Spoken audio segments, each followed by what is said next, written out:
எங்கள் வீட்டுக்கு எப்போ கெஸ்ட் வந்தாலும் கண்டிப்பாக மெனுவில் இந்த சிக்கன் கிரேவி இருக்கும். அதோட ரெசிபி பார்த்துடலாமா? ஒரு ப்ரெஷர் குக்கரில் 2 டேபிள் ஸ்பூன் தேங்காய் எண்ணெய் சேர்த்துக்கலாம். அதில் ஹோல் ஸ்பைசஸ் பட்டை, கிராம்பு, ஏலக்காய், கொஞ்சம் சோம்பு, ஒரு கொத்து கருவேப்பிலை, 2 பச்சை மிளகாய் இந்த மாதிரி கீரி சேர்த்துக்கலாம். இதெல்லாம் நல்லா வதங்கினதும் 2 மீடியம் சைஸ் வெங்காயம் நல்லா ஃபைனாக சாப் பண்ணி உள்ளே சேர்த்துக்கலாம்.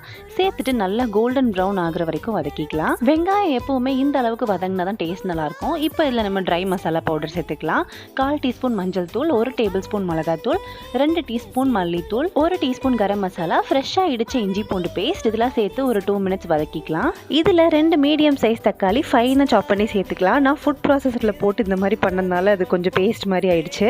ஸோ இதெல்லாம் சேர்த்துட்டு தக்காளியோட ரா ஸ்மெல் போகிற வரைக்கும் நல்லா வதக்கிக்கலாம். தக்காளி நல்லா வதங்கினதும் தேவையான அளவு உப்பு சேர்த்துட்டு கட் பண்ணி வச்சு 1/2 கிலோ சிக்கன் எலும்போட தான் எடுத்திருக்கேன். அதையும் உள்ளே சேர்த்து கொஞ்சமாக தண்ணி விட்டு ப்ரெஷர் குக்கரில் 2 விசில் வச்சு எடுத்துக்கலாம். ஒரு மிக்ஸி ஜாரில் 1/4 கப் தேங்காய், 1/2 டீஸ்பூன் சோம்பு, 1/2 டீஸ்பூன் கசகசா, கொஞ்சமாக தண்ணி சேர்த்து இப்படி ஒரு பேஸ்ட் ரெடி பண்ணி வச்சுக்கலாம். மீன்வேல் நம்ம சிக்கனும் வெந்துருச்சு. மறுபடியும் ஸ்டவ் ஆன் பண்ணிட்டு நம்ம அரைச்சி வச்சிருக்கிற paste, 1/2 teaspoon pepper powder, 1/2 teaspoon சோம்பு தூள் இது ரெண்டும் சேர்த்துட்டு நல்லா மிக்ஸ் பண்ணி ஃபைனலாக பொடியாக நறுக்குன கொத்தமல்லி தூவி இருக்குன்னா நம்மளோட ஃபேவரட் சிக்கன் கறி ரெடி.